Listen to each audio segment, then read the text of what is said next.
Qala Syekhul Imamul Muallif rahimahullahu ta'ala wa adaman naf'a wa bi barakati ulumihi fid dharain. Ya Rabbal Alamin wa ya mujibas sa'ilin.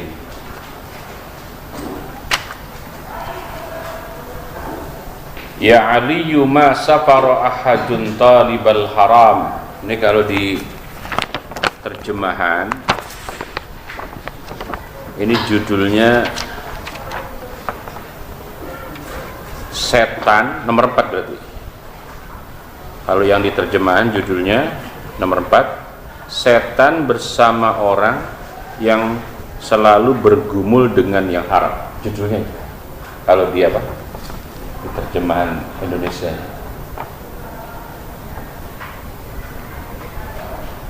Ya Ali, wahai Ali, ma safara ahadun talibal harama. Ma safara, tidak bepergian maknanya. Ini pergiannya ya kemana saja, ya nyari kehidupan, ya bekerja. Ma safara, tidak bepergian siapa ahadun, seseorang. Kita ini seseorang, taliban hal keadaan mencari atau menuntut, ya ahad. Taliban hal keadaan mencari atau menuntut, ya ahad, al harama, akan perkara haram. Caranya safara tadi masyian, hal keadaan apa? Berjalan tanpa kendaraan, melaku sikil namanya. Masyian itu apa? Melaku sikil alias jalan kaki. Masa para, jawabnya illa kana, kecuali adalah siapa asyaitanu, setan, yaitu qarinahu, jadi itu maknanya biar enak, yaitu qarinahu, jadi pendampingnya ahad. Pendamping qarin, maka ada namanya jin qarin, yaitu qarinahu, jadi pendampingnya apa? Ahad. Itu kalau yang nyari barang haramnya jalan. Wala raqiban, atapnya kemasian. Wala raqiban, dan tidaklah apa? Hal keadaan berkendara, naik motor, naik sepeda, naik mobil, naik kereta, sembarang. Wala raqiban, dan tidaklah hal keadaannya apa? Berkendara. Illa kana, kecuali adalah si ahad tadi. Maaf, salah. Illa kana, kecuali adalah setan, yaitu rodifahu. Guru saya manain rodif itu bonceng. Ini guru saya itu yang baca kitab ini Kiai Ahmad Saim namanya, orang Pasuruan. Yaitu rodifahu apa? Yang memboncengi ahad. Ada ya. Apa itu judulnya tadi? Setan bersama orang yang selalu bergumul dengan yang haram. Wala nasya. Lewat. Wala jamaah. Dan tidak mengumpulkan. Ini kalimatnya itu kalimat fiilnya fiil apa kayak mujarrad, tapi maknanya mazid. Wala jamaah, dan tidak mengumpulkan siapa ahadun, seseorang, malan akan harta, malan akan harta haraman, haram, illa akalahu, kecuali memakan akan malan haram, illa akalahu, kecuali memakan akan malan haram tadi. Ya Allah, capek-capek ngumpulinnya. Siapa asyaitanu? Setan itu satu setan. Kalau setannya banyak apa? Sayatin. Ada ya-nya 2. Sayatin. Termasuk ini ketika berhubungan sama pasangannya. Wala nasya, Wala nasiya, dan tidaklah lupa siapa ahadun seseorang ismallahi ta'ala, akan menyebut nama Allah Ta'ala. Kapan lupanya? Indal jima'i, ketika berjima', berhubungan suami istri. Illa syarakahu, kecuali apa? Menemani atau menyekutui. Apa bahasa kitanya kalau menyekutui itu apa? Berkontribusi lah gitu. Bahasanya begitu ya, berkontribusi, turut andil ya sekarang. Oh iya, berserikat ya. Kayak orang Malaysia ya, berserikat. Illa syarakahu, kecuali menemani atau menyekutui akan si ahad tadi. Siapa asyaitanu, setan, fi waladihi, pada apa? Anaknya si ahad. Wadzalika, adapun yang demikian itu, apa yang dikatakan di atas maksudnya ya, pasnya ya musyarakah itu maknanya. Wadzalika, adapun yang demikian itu musyarakah, yaitu qauluhu ta'ala, berkesesuaian dengan firman-Nya Allah Ta'ala. Ini adanya di surat apa ini Pak? Al-Isra. Adanya di dalam surat Al-Isra atau surat ke-17 ya. Ayatnya ayat 64 dikatakan wasyarikhum fil amwali wal auladi wa'idhum wa ma ya'iduhumus syaitanu illa ghurura. Itu ayat lengkapnya begitu. Coba ini sepotong doang ya ayatnya ya. Apa artinya Pak? Wasyarikhum, dan bersekutulah kalian akan apa? Zurriyati Adam. Jadi zurriyatu Adam itu artinya siapa? Keturunan Adam atau manusia. Wasyarikhum, saya ulang, dan bersekutulah kalian akan zurriyati Adam dalam hal apa? Fil amwali, pada urusan harta, wal auladi, dan urusan apa? Anak. Wa'idhum, dan janjikanlah olehmu akan zurriyati Adam.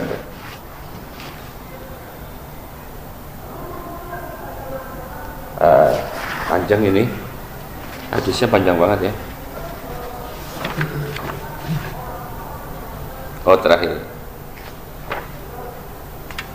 Wa'idhum, dan janjikanlah olehmu akan zurriyati Adam. Zurriyati Adam itu maksudnya anak keturunan Adam. Dah sampai sini paham? Paham lah. Jadi kalau lihat judulnya ini, Bapak sekalian lihat judul ini, bagus sekali dia. Ini terjemahannya bagus.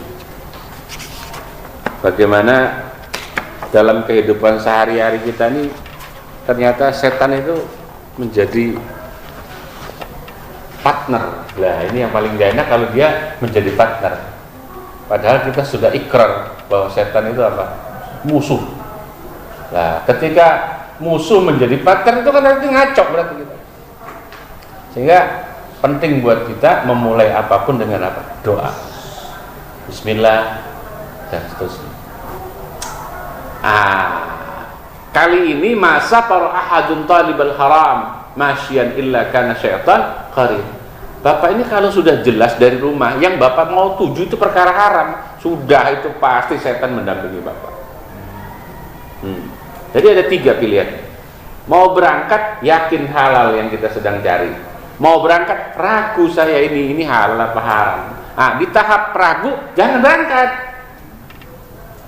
Nyebur pisan kok. Apalagi sudah jelas haram. Paham ya? Udah 3 tuh, kita punya sinyal tuh. Kalau kita yakin halal berangkat. Kalau ragu jangan, apalagi haram. Kenapa? Haram dan ragu tidak berangkat? Karena setan yang akan apa? Menjadi partner kita. Makanya masa para ahadun talibal haram masyian illa kana syaitan qarinah, yang menjadi pendamping. wah terjerumus banget itu. Nyebur itu. Kalau setan sudah apa? Menjadi partnership atau sponsorship, kita nyebur. Itu untuk yang masyiyah. Ini cara kalimat masyiyah ini kan ya jalannya nyantai atau mungkin jalannya tidak tergesa-gesa atau memang perjalanannya jauh.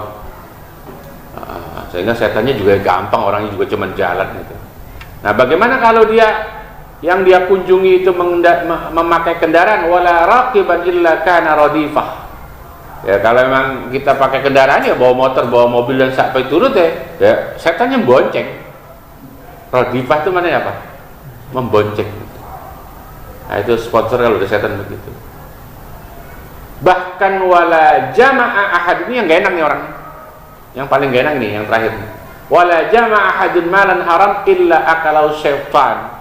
Jadi apa yang dikumpuli dari apa itu benda atau perkara haram itu tanpa terasa kita seperti ngempanin setan. Karena memang yang kita kumpulin dari perkara haram itu ya dimakanin setan. Maksudnya dimakanin setan apa? Uang kita boleh nyolong itu habis itu dimakan setan? Bukan. Jadi nanti uang yang haram itu yang kita kumpulin itu, yang kita taruh di bank itu, yang kita investasikan itu nggak ada berkahnya sama sekali. Akhirnya ya untuk urusan baik susah, untuk urusan gak baik ya begitu mudahnya. Itu yang dimaksud dimakan setan itu begitu. Ya sesekali langsung Allah habisin itu. Sebagai teguran buat kita, misalnya kebakaran, kehilangan, kerusakan itu termasuk dimakan setan. Itu untuk orang yang apa? Menimbun, mengumpulkan perkara haram. A'udzubillah ya, jangan sampai menimbun perkara haram, ya Allah, ya Allah, ya Allah. Nah, kita ada sinyal Pak. Yang ragu saja jangan ditimbun, apalagi yang haram. Jadi kita harus, lampu kuningnya itu harus sudah kita hindari, apalagi sudah lampu merah. Ini Bapak ini kan masing-masing punya apa? Aktivitas. Monggo dipakai ini nasihat Nabi kepada Ali. Kali ini saya kerjaannya halal 50-50 apa haram. Lah itu kan Bapak punya penilaian sendiri, nggak perlu cerita. Kecuali ada yang Bapak puyeng nggak ngerti, boleh diskusikan sama saya boleh ya, tapi jangan di tempat umum, mungkin takutnya menimbulkan fitnah. Ya boleh ya, main aja ke rumah iseng-iseng. Pak Ustadz, saya mau diskusi bisnis saya ini jatuhnya halal remeng-remeng apa haram lah. harus begitu sebelum terlalu jauh, sebab perkara haram tuh kalau sudah kelamaan enak. Nah jadi apa itu ya, kebablasan. Nah ini mumpung diingetin oleh kitab Wasiyatul Mustafa. Terus apa lagi? Wala nasiya ahadun ismallahi ta'ala indal jima' illa syarikahu syaitan. Ini urusannya kalau kita sedang bersenang-senang sama istri, kita lupa baca apa? Baca menyebut nama Allah, bukan baca bismillah, menyebut nama Allah. Yang doanya sudah hafal itu rata-rata. Apa yang terjadi ketika kita lupa? Apalagi sengaja lupa saja. Ini Allah perintahkan, bahkan ini bukan setan berinisiatif sendiri, Allah perintahkan itu. Karena kalau kita baca surat Al-A'raf ya, di situ kan sifat rahmannya Allah dalam dua tanda petik dipertaruhkan. Tapi itulah hebatnya Allah ya. Iblis itu kan sudah jelas-jelas salah, sombong, angkuh, terusir dari apa? Surga. Iya benar. Dan iblis keturunannya itu kan pasti masuk neraka gitu.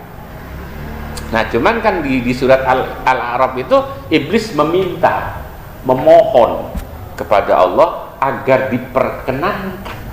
Lah, diperkenankan apa? Ya untuk menggoda anak cucunya Adam. Di situ sifat rahmannya Allah itu kelihatan.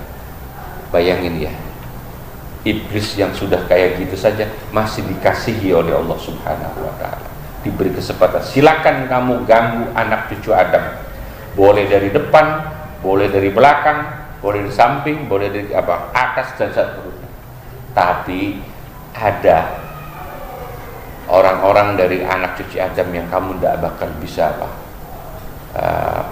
goda atau kamu ganggu atau seterusnya. Siapa itu? Ya kita bisa jadi Ya, bisa jadi kita, bisa jadi kita kadang-kadang jadi musuhnya setan, kadang-kadang jadi temannya setan. Nah, itu. Nah, tinggal kelasnya saja yang beda-beda. Nah, kali ini Allah izinkan setan menggoda manusia terkait apa? Orang itu sedang merasakan kenikmatan berhubungan dengan apa? Setan. Ini menarik ya. Kenapa persoalan jima diangkat di tengah-tengah kita ngomongin apa? Perkara haram gitu ya. Gini. Ada dua saya meninjau ini. Yang pertama dari sisi enaknya. Harta itu kan sesuatu yang enak tuh Pak. Nah, ya seperti halnya kita ya Pak Kender ya, berhubungan sama istri enak nggak? Enak. Lah ya itu ya jujur itu pola sih. Ya sama juga orang punya enak nggak punya duit banyak? Enak. Nah, jadi ada sisi enak. Tinggal nanti enaknya kebablasan atau tidak. Jadi orang itu kalau lagi lupa itu dipelukan wanita itu yang ditakutkan apa? Dia tidak ingat Allah sama sekali. Nah itu yang paling ditakutkan. Gitu. Seperti halnya yang ditakutkan oleh Allah, ada orang sudah bergelimang harta. Ya mirip-mirip.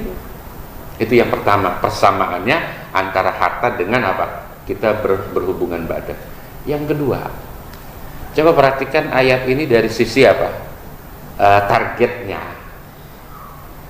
Setan menggoda atau berpartisipasi kepada anak cucu Adam pada urusan walad. Jadi apa yang kita curahkan dari bahan baku manusia ini, itu ketika kita tumpahkan ke istri kita itu ada apa? Andil setan lah. Ketika setan andil ke situ, itu artinya pengaruhnya kepada anak kita. Nah, dari situ target setan sebetulnya bukan cuma kita, tapi seanak kita, seketurunan kita. Itulah hebatnya setan. Setan itu planningnya matang. Iyalah, kuliahnya lama dia. Dari sisi itunya saya lihat. Termasuk investasi haram kita sama itu ketika bahasanya adalah harta. Bapak punya uang haram, terus Bapak investasikan lagi. Itu kan dorongan setan. Maka ketika investasi haram itu berkembang, terus yuk berkembang keharaman. Nah, sama juga kita lupa sama apa? Istri kita waktu senang-senang, ternyata setan andil di situ, terjadinya apa? Si jabang bayi, dan di situ akhirnya masuk apa? Pengaruh setan ke dalam anak keturunan kita. Mungkin di suatu saat nanti apa? Anak kita itu menjadi sesuatu yang mungkin sulit lah kita kendalikan. Bisa jadi seperti itu. Wallahualam, saya nggak tahu. Tapi jangan nuduh ya. Anakmu ini kayak ada setannya ini. Bawaan waktu dulu kali kamu waktu apa sama istri itu nggak baca doa. Jangan begitu, nanti tersinggung dia. Memang kita tahu apa enggak. Tapi memang pesannya jelas ya. Apa kata Allah dalam surat apa tadi? Al-Isra ayat 64. Wasyarikhum fil amwal. Nah, di situ ada persamaan. Sebetulnya yang disuruh iblis, karena memang kan yang minta itu iblis. Iblis itu bapak moyangnya setan. Iblis namanya. Iblis itu ya bangsa setan, cuman bapak moyangnya. Iblis, silakan Anda bersekutu dengan siapa? Dzurriyyati Adam. Siapa dzurriyyati Adam itu? Anak kerja. Urusan apa ya Rabb? Begitu kira-kira dialognya iblis sama Allah tuh begitu. Fil amwal, gelincirkan manusia itu dari sisi hartanya. Sebab paling gampang menggelincirkan orang kalau udah urusan harta. Wah bener, ternyata bener banget Allah ini ngomongnya. Saya setuju banget sama Allah ini. Iyalah, Allah Tuhan saya, masa enggak setuju? Jadi orang kalau urusan harta itu gampang tergelincirnya. Hari ini di umur kita yang udah nggak muda, kita masih sayang banget sama harta. Padahal kode-kode kita mau ninggalin hartanya sudah sering nongol. Nah, itu memang setan masih. Ya Allah, ya Allah. Terus siapa lagi yang Allah suruh iblis untuk Apa itu godain anak keturunan? Urusan wal aulad. Wal aulad. Aulad itu berarti apa? Ya keturunan, anak, cucu dan seterusnya. Wa'idhum, sesekali karena dia sudah dalam perangkapmu, ya. Jadi ternyata berhasil ya. Hah? Berhasil ya? Wa'idhum, coba sesekali kamu bisikin itu janji, bisikin dengan apa? Janji-janji. Saya sempat baca di dalam tafsirnya wa'idhum. Wa'idhum itu bikin anak keturunan Adam itu terbuai dengan janjimu. Nah, cuman Allah di ujung ayat ini, ayat 64 surat Al-Isra, mengingatkan kita, wa ma ya'iduhumus syaitanu illa ghurura. Ini pondasi kita. Apa yang dijanjikan setan itu sesuatu yang gurur. Gurur itu tipuan. Hah? Sehingga kita kalau udah mulai, makanya saya bilang tadi, Bapak itu ada lampu hijau, lampu kuning, lampu merah. Kalau sudah di kuning buruan itu. Jangan berangkat, ini kuning masalahnya. Saya ragu halal haramnya. Nah, di situ mungkin setan ya babis, ini kesempatan emas loh Pak. Nah itu ya, kalau nanti urusannya ada masalah gampang lah. Setan tuh bisikinnya gitu, wa'idhum, janjikanlah tentang sesuatu yang mudah. Tapi apa? Wa ma ya'iduhumus syaitanu illa apa? Gurur. Sesekali harus kita mantapkan dalam hati ketika bisikan setan itu tidak lain adalah bisikan yang apa? Mengandung tipuan. Ya, ujung-ujungannya kalau lampu kuning kita berangkat juga, maka ujung-ujungannya ngajok. Tahu ngajok nggak? Coba seandainya saya pakai omongan kemarin itu, kalau lampu kuning saya nggak berangkat, selamat saya. Kira-kira begitu ya. Jadi nasihat dari Nabi buat Ali ini ya berlakunya buat siapa? Buat kita juga. Apa yang pertama? Sesuatu yang kita cari kalau jelas haramnya berarti apa? Sponsornya adalah setan. Apalagi ketika yang haram itu kita investasikan, kita kumpulkan, berarti tanpa kita sadari apa yang kita kumpulkan itu menjadi apa? Umpannya setan dan akan habis dimakan oleh setan, dalam artian yang tidak sebenarnya. Maksudnya bukan setan lagi geragotin apa itu angka-angka, bukan begitu maknanya.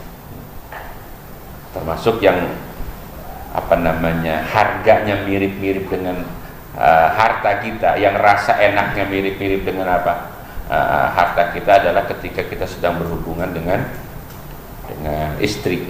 Maksudnya apa? Setan juga akan apa? Mendampingi, menjadi sponsor, turut andil ketika kita lupa menyebut Allah dengan doa ketika kita berhubungan badan. Sampai situ target setan, karena kita sudah lupa. Setan berusaha untuk menjadi bagian dari lahirnya anak kita. Nah, yang itu berkesesuaian dengan surat Al-Isra ayat berapa? 64. Wasyarikhum, memang sengaja oleh Allah diperintahkan seperti itu. Allah memerintahkan setan itu bukan berarti Allah itu ridho atas apa? Kesalahan setan, tidak. Allah ingin membuktikan sifat rahmannya. Ternyata makhluk siapapun yang Allah ciptakan itu Allah beri jatah, termasuk setan, buat godain manusia. Dipersilakan untuk menjerumuskan setan, menjerumuskan manusia, terutama dalam dua faktor nih, persoalan harta, yang kedua persoalan anak. Dan seringlah berbisik kepada pelaku-pelakunya dengan janji-janji manis.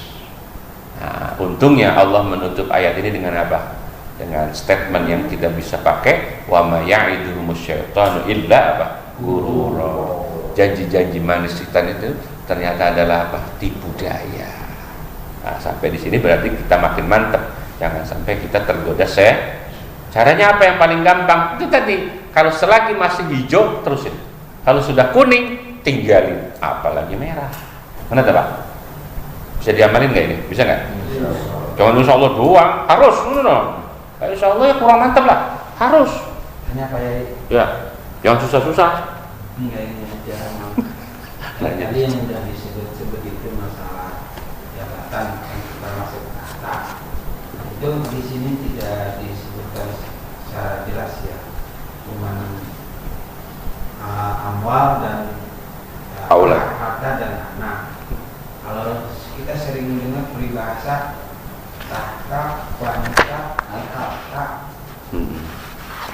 Ini di sini tidak disebutkan maksudnya Apa coba itu doang? harta itu termasuk harta.